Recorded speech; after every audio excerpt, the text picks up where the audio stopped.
അക്ഷര ലോകത്തും ഞാൻ പ്രവർത്തനം തുടങ്ങിയിട്ട് ഈ 25 വർഷത്തിൽ കഴിഞ്ഞ 24 വർഷം എന്നെ ഒരുപാട് സ്നേഹിച്ചവരാണ് നിങ്ങൾ. അതിലെന്നെ ഏറ്റവും കൂടുതൽ സ്നേഹിച്ചത് മലബാറിലുള്ളവരാണ്. അശ്വമേധമടക്കമുള്ള ഞാൻ ചെയ്ത വൈജ്ഞാനിക പരിപാടികളിൽ ഏറ്റവും കൂടുതൽ പ്രാതിനിധ്യമുണ്ടായിരുന്നത് മലബാറിലുള്ളവർക്കായിരുന്നു.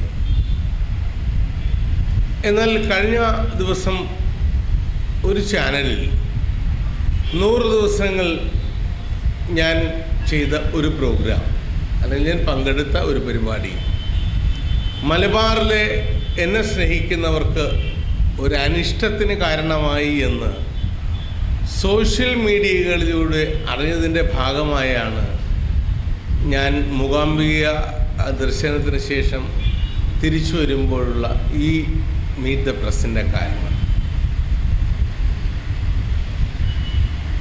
പറ്റിപ്പോയതാണ്. ഒറ്റ വാക്കിൽ പറഞ്ഞാൽ പറ്റിപ്പോയതാണ്. കഴിഞ്ഞ ദിവസം PT ഉഷ എന്നെ വിളിച്ചിരുന്നു. തിരുവനന്തപുരത്ത് ഉഷയുടെ ഒരു വലിയൊരു പ്രോഗ്രാം ഉണ്ടായിരുന്നു. 3-ാം തീയതി വരെ ഉണ്ടെന്ന് തോന്നുന്നു.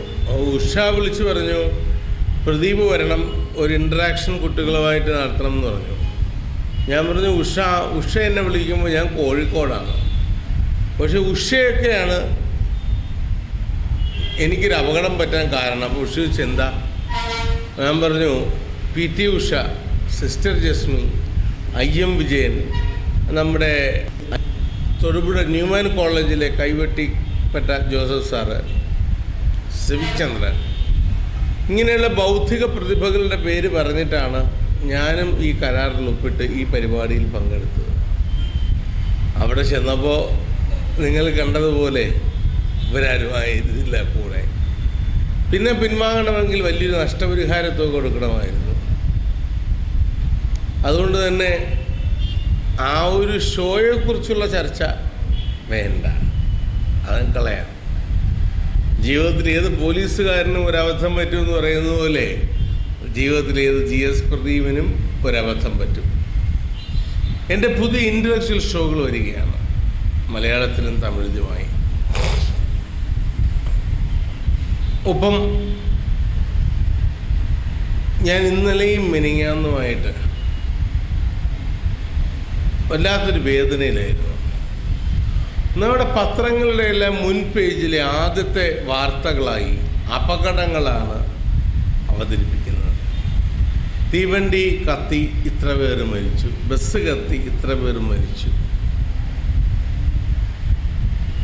ഈറൻ ചോര മണക്കുന്ന വർത്തമാന പത്രങ്ങൾ മുഖ്യധാരയിൽ, മുഖ്യ പേജിൽ വന്നുകൊണ്ടിരിക്കുന്ന ഒരു കാലഘട്ടത്തിൻ്റെ നടുവിൽ നമ്മൾ ജീവിക്കുമ്പോൾ ഇനിയെങ്കിലും നമ്മൾ ഈ നടുക്കുന്ന വാർത്തകൾ അകത്തേക്കെങ്കിലും മാറ്റണം. നല്ല വാർത്തകൾ മുൻപിൽ കൊണ്ടുവരാൻ കഴിയണം. നല്ല കാഴ്ചകൾ കണ്ണിൽ തെളിയാൻ ഓരോ മനുഷ്യരെയും പ്രേരിപ്പിക്കാൻ അതിന് കഴിയണം. ഇതാണ് ഇന്ന് ഈ ലോകത്തിൽ നടന്നുകൊണ്ടിരിക്കുന്നത്. നമ്മൾ ചിന്തിക്കുന്നതിലേക്ക് മറ്റുള്ളവരെ കൊണ്ട് എത്തിപ്പിക്കുന്ന ഒരു ലോകം. ഇതൊക്കെ തരികിടയാണ്, ഇതൊക്കെ ഫ്രോഡ് പരിപാടികളാണ്. എന്ന് പറഞ്ഞാൽ ഞാനൊരു സംഖ്യ എഴുതിയിട്ട് ആ സംഖ്യയിലേക്ക് അയാളുടെ മനസ്സിനെ കൊണ്ടെത്തിപ്പിക്കുന്നതാണ് ഇതെല്ലാം. പക്ഷെ ഞാൻ ഇതുവരെ ചെയ്തിരുന്ന 10-20 വർഷമായി ഞാൻ ചെയ്തിരുന്ന അതല്ല, നിങ്ങളുടെ മനസ്സിൽ വിചാരിക്കുന്ന ആളിനെ കണ്ടുപിടിക്കുന്ന പരിപാടിയാണ് ഞാൻ ചെയ്തിരുന്നത്. ഞാനപ്പോൾ ഒരബദ്ധം പറ്റി ഒരു പരിപാടിയിൽ പങ്കെടുത്തത് കൊണ്ട് മലയാളിയുടെ മനസ്സിൽ ഈ ബാലേന്ദ്ര ചുള്ളിക്കാടിൻ്റെ ഒരു കവിതയുണ്ട്. അറിഞ്ഞതിൽ പാതി പറയാതെ പോയി, പറഞ്ഞതിൽ പാതി പതിരായും പോയി, പകുതി ഹൃത്തിനാൽ വെറുത്തുകൊള്ളവേ നിങ്ങൾ പകുതി ഹൃത്തിനാൽ പുറത്തുകൊള്ളുക, ഇതെൻ്റെ രക്തമാണ്, ഇതെൻ്റെ മാംസമാണ്, എടുത്തുകൊള്ളുക എന്നുള്ളൊരു കവിതയാണ്.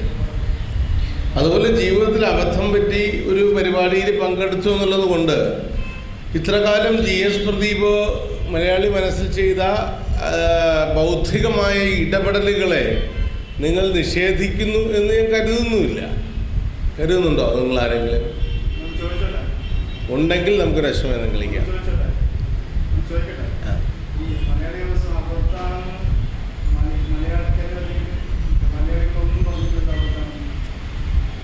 സാധാരണ മലയാളികൾ സോഷ്യൽ കമ്മ്യൂണിറ്റി സൈറ്റുകളിലൂടെ, ഞാൻ ഈ കമ്പ്യൂട്ടറുകളിൽ വലിയ വിശ്വാസമുള്ള ഒരാളല്ല. എനിക്ക് മെയിൽ പോലും അയക്കുന്ന എൻ്റെ മാനേജറാണ്. കാരണം എനിക്ക് കമ്പ്യൂട്ടർ വലിയ പ്രിയമുള്ള കാര്യമല്ല.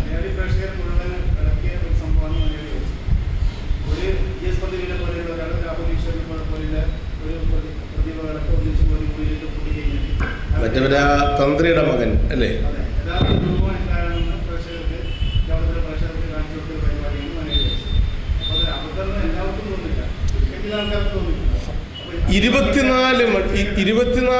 ഇരുപത്തിനാല് മണിക്കൂറുള്ള ജീവിതം ഷൂട്ട് ചെയ്യുകയും അതിൽ ഏറ്റവും മോശപ്പെട്ട 3/4 മണിക്കൂർ സംപ്രേഷണം ചെയ്യുകയും ചെയ്താൽ, അരവിന്ദേട്ടാ, നിങ്ങളുടെ ജീവിതത്തിൽ 24 മണിക്കൂറിൽ ഏറ്റവും മോശപ്പെട്ട 3/4 മണിക്കൂർ നിങ്ങൾ മലയാളി ന്യൂസിൽ കണ്ടതിനേക്കാൾ മോശമായി.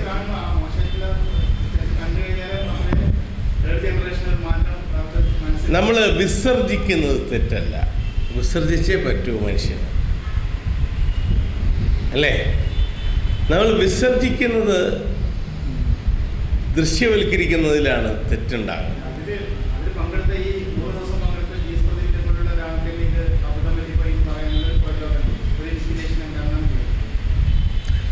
ആ ഷോയും തള്ളി പറയുന്നില്ല. സൂര്യ ടി വി ചെയ്ത കേരളത്തിലെ ഏറ്റവും കൂടുതൽ ടാം റേറ്റ് ഉണ്ടായിരുന്ന സൂര്യ ടി വി കേരളത്തിലെ മാധ്യമ സംസ്കാരത്തിലെ പുതിയൊരു അധ്യായമാക്കി സൂര്യ ടി വി ചെയ്ത ഉജ്ജ്വലമായൊരു ഷോ ആയിരുന്നു മലയാളി ഹൗസ്. ഞാൻ അതിൽ സ്യൂട്ടഡായ ഒരു കഥാപാത്രമായിരുന്നില്ല എന്നാണ് ഞാൻ പറഞ്ഞത്. ആ ഷോയെ തള്ളി പറയുന്നില്ല, ആ ചാനലിനെ തള്ളി പറയുന്നില്ല. സൂര്യ ടി വി ചെയ്ത വലിയൊരു പരിപാടിയായിരുന്നു മലയാളി ഹൗസ്, നല്ലൊരു പരിപാടിയായിരുന്നു. പക്ഷേ I was not a suited person. കാരണം ജനം എന്നിൽ നിന്ന് പ്രതീക്ഷിക്കുന്നത് അറിവും അല്ലെങ്കിൽ അതുമായി ബന്ധപ്പെട്ട ചിന്തകളുമാണ്.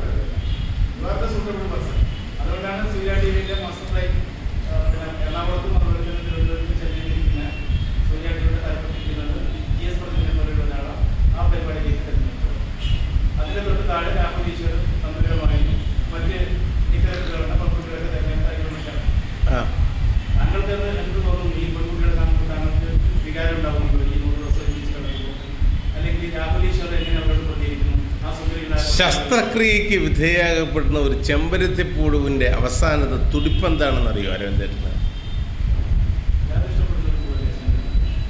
ചെമ്പരത്തിപ്പൂവിന് എല്ലാവർക്കും ഇഷ്ടമാണ്. നമ്മൾ ഈ കോളേജിൽ പഠിക്കുമ്പോൾ ഹിബിസ്കസ് റോസ സിനാൻസിസ് എന്നാണ് അതിൻ്റെ ശാസ്ത്രീയ നാമം. അപ്പോൾ ബോട്ടണി ലാബിൽ ഈ ചെമ്പരത്തിപ്പൂവിനെ നമ്മളിങ്ങനെ കീറി മുറിക്കേണ്ടി വരും. അപ്പോൾ ആ ചെമ്പരത്തിപ്പൂവിനൊരു തുടിപ്പുണ്ടാവും. കീറി മുറിക്കപ്പെടുന്ന ഒരു പൂവിന്, കീറി മുറിക്കപ്പെട്ട പൂവിൻ്റെ തുടിപ്പിലാണ് ഞാനിപ്പോൾ. ചിന്താ പബ്ലിക്കേഷൻസിന് വേണ്ടിയുള്ള എൻ്റെ ഈ മാതൃഭൂമിക്ക് വേണ്ടിയുള്ള 2 പുസ്തകം കഴിഞ്ഞ വർഷം എഴുതിയതും ബെസ്റ്റ് സെല്ലേഴ്സ് ആയിരുന്നു. ചിന്തയ്ക്ക് വേണ്ടി ഞാനൊരു പുസ്തകം എഴുതുന്നുണ്ട് ഇപ്പോൾ, രക്തസാക്ഷികളെക്കുറിച്ചാണ്. പക്ഷേ ആ പുസ്തകത്തിന് ഞാൻ ഇട്ടിരിക്കുന്ന പേര് ഇനിയും മരിക്കാത്ത ചിലർ എന്നാണ്. അതുപോലെ GS പ്രദീപ് രക്തസാക്ഷിയായി മലയാളി ഹൗസ് കൊണ്ട് എന്ന് ധരിക്കണ്ട, ഇനിയും മരിക്കാത്ത ചിലരിൽ ഒരാളാണ് എന്ന് കരുതിക്കൂടെ മലബാറുകാർക്ക്? നമുക്കൊരു അശ്വമേധം കളിക്കാം. കാഞ്ഞങ്ങാട് പ്രസ് ക്ലബ്ബിൽ എനിക്കിഷ്ടമാണ് ഒരാളിനെ വിചാരിക്കും, ഒരാളിനെ വിചാരിക്കും, അതൊന്ന് ഷൂട്ട് ചെയ്യും, വരൂ ഇവിടെ ഇരിക്കും. സിനിമയും സംഗീതവും പാടില്ല, രാഷ്ട്രീയം, കല, സാഹിത്യം, സ്പോർട്സ്, സ്ത്രീ, എന്ത് വേണോ വിചാരിച്ചു. നമസ്കാരം. ഒരു അപ്രൂവൽ ആരാ? ജൂറി അപ്രൂവ് ചെയ്യുന്ന ഒരു ജൂറി ഇവിടെ വേണം. ഇവിടെ ആരെങ്കിലും അരവിന്ദൻ്റെ കാതിൽ പറഞ്ഞ പേര്, അല്ലെങ്കിൽ പുള്ളിയുടെ ആരെങ്കിലും കാതിൽ പറഞ്ഞ പേര്, ഒരാളുടെ പേര് വിചാരിച്ചു. സാധാരണ പണ്ട് ഞാൻ അശ്വമേധം തുടങ്ങുമ്പോൾ യാഗം എന്ന് പറയും. ഇത്തവണ ഞാൻ വെറും യാഗമെന്നല്ല പറയുന്നത്, മലബാറിൽ എന്നെ സ്നേഹിക്കുന്ന എല്ലാ മനുഷ്യരോടുമുള്ള എൻ്റെ സ്നേഹയാഗം. നീ വിചാരിച്ചൊരു പുരുഷനെയാണ്, ജീവിച്ചിരിപ്പുണ്ടോ മലയാളി? അല്ല. 50 വയസ്സായോ?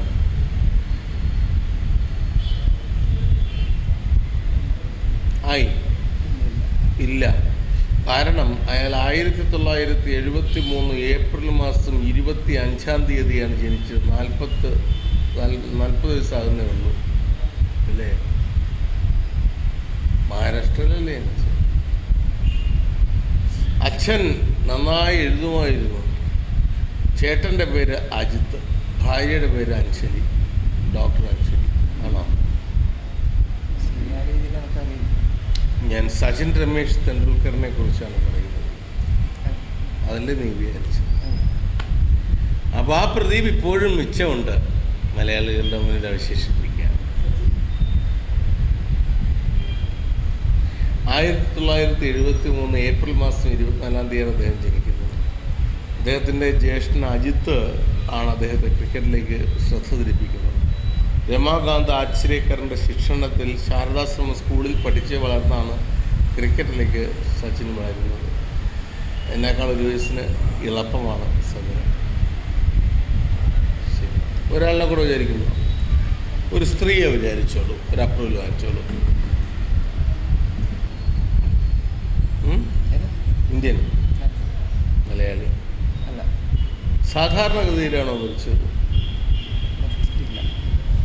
ജീവിച്ചിരിക്കുന്നത്. സൗത്ത് ഇന്ത്യൻ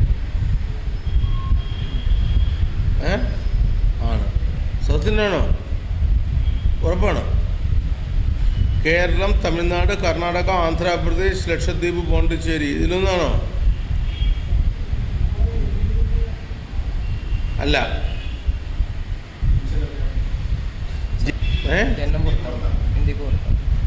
അന്റോണിയ മീനാവോ എന്നാണ് യഥാർത്ഥ പേര്.